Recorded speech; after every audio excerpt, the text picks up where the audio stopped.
हमारा स्टार्ट हो जाएगा। तो आज जैक लोग के लिए मॉडल पेपर का कुछ ऑब्जेक्टिव सॉल्व करेंगे।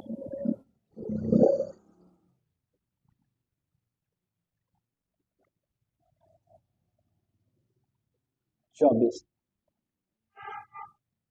इसी तरह सीबीएसई के भी ऑब्जेक्टिव सॉल्व करेगा और आईसीएसई के भी। आज कुछ जैक के मॉडल के बारे में, मॉडल पेपर से कुछ क्वेश्चन मैथ्स के बारे में बताया जाएगा। क्वेश्चन नंबर 1, पहला क्वेश्चन दिया हुआ है 156 का प्राइम नंबर। 156 का प्राइम नंबर फाइंड करना है।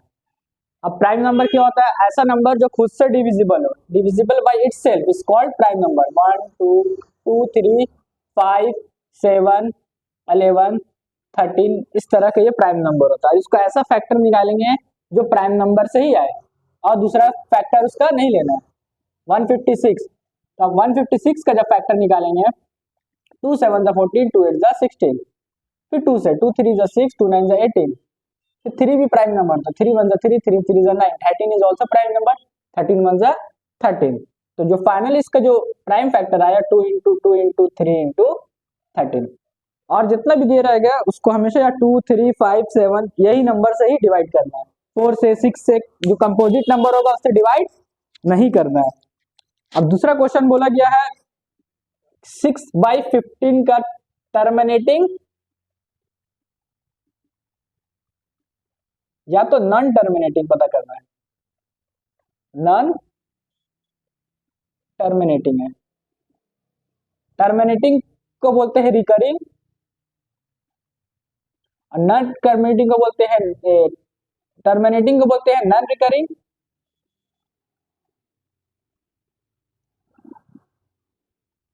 टर्मिनेटिंग नॉन टर्मिनेटिंग को बोलते हैं recurring.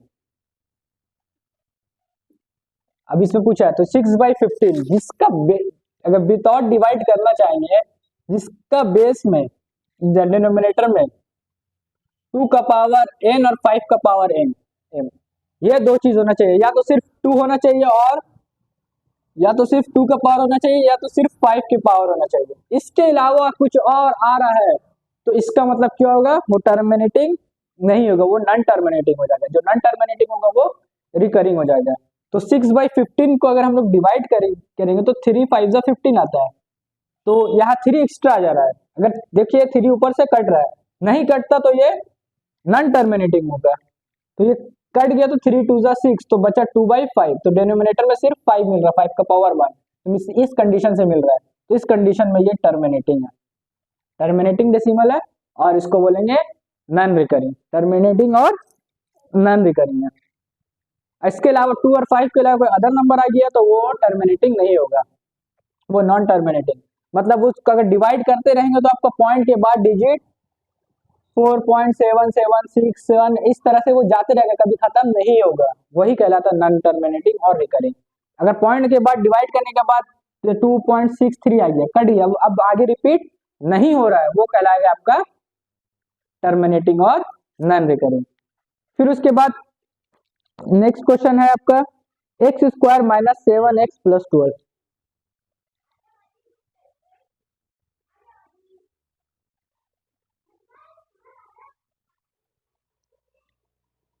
x² minus, next question है आपका x² - 7x + 12। उससे पूछा जा रहा है कि आपको इसका फाइंड करना है, सम ऑफ जीरोस निकालना है। Sum of zeros, sum of zeros के बारे में पढ़ेंगे, अल्फा प्लस बीटा, इसका फॉर्मूला होता है -b/a। तो उसके लिए आपको अल्फा प्लस बीटा, एक्स का जो दो वैल्यू आएगा, एक वैल्यू होता है अल्फा और दूसरा वैल्यू होता है बीटा।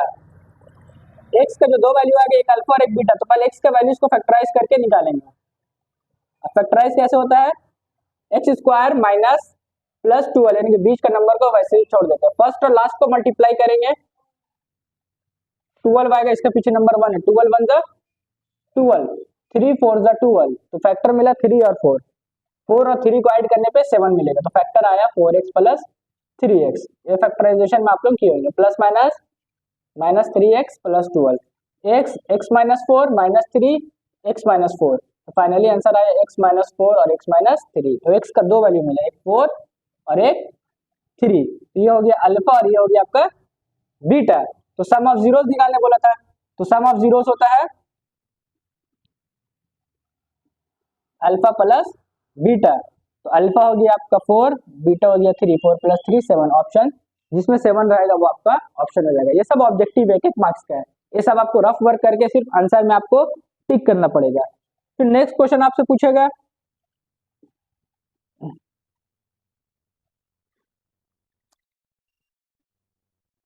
px का y = px है, तो x का वैल्यू कितना पॉइंट पे x कट रहा है, या 1 पॉइंट 2 3 4, तो px = 4 हो जाएगा। जहाँ जितना पॉइंट पे x का वैल्यू कट होगा वो उसका वैल्यू हो जाएगा।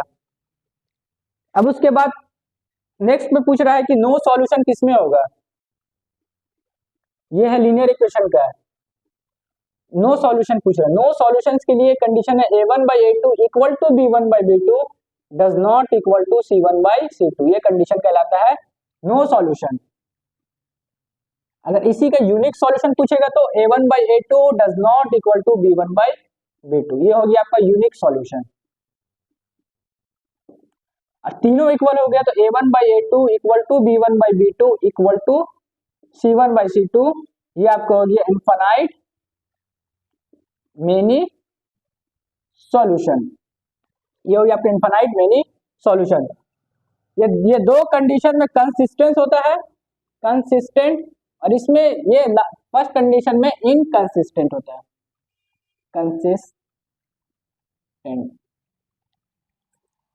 और भी इसके है यूनिक सॉल्यूशन है, इनफाइनाइट मेनी सॉल्यूशन है, पैरेलल लाइन है, उसके बाद इंटरसेक्ट लाइन है, बहुत सारा चीज है।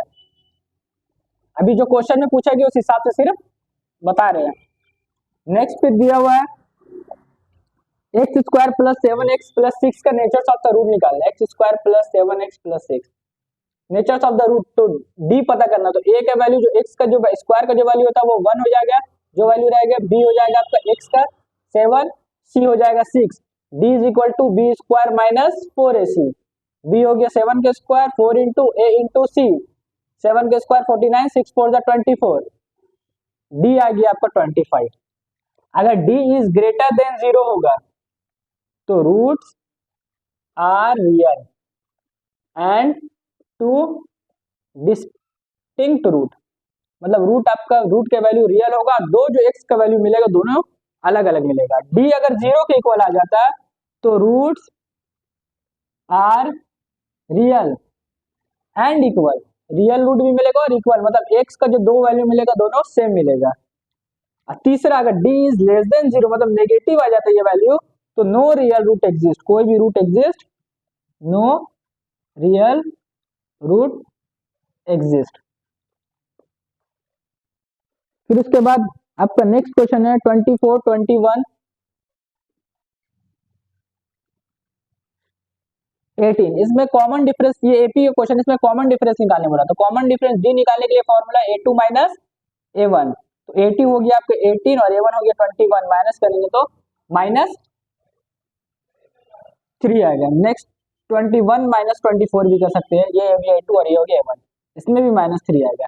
या तो आप a3 - a2 भी कर सकते हैं, उसके बाद वाला टर्म से उसके पहले वाला टर्म को माइनस कर देना है। फिर अब नेक्स्ट क्वेश्चन है आपका दिया हुआ है 2 7 12, 10 टर्म निकालने बोल रहा है, a10 इसका निकालने बोल रहा है। तो a10 निकालने के लिए फॉर्मूला होता है a + 9d।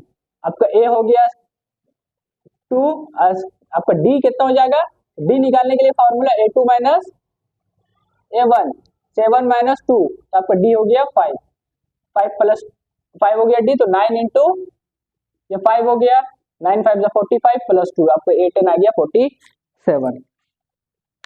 अब नेक्स्ट क्लास में और भी जितना ऑब्जेक्टिव है उसको बताया जाएगा, और उसके बाद सब्जेक्टिव क्वेश्चन, क्योंकि जैक में 40 ऑब्जेक्टिव और 40 सब्जेक्टिव आता है, तो पहले ऑब्जेक्टिव का मॉडल बता दिया जाएगा, फिर उसके बाद सब्जेक्टिव बताया जाएगा। Thank you.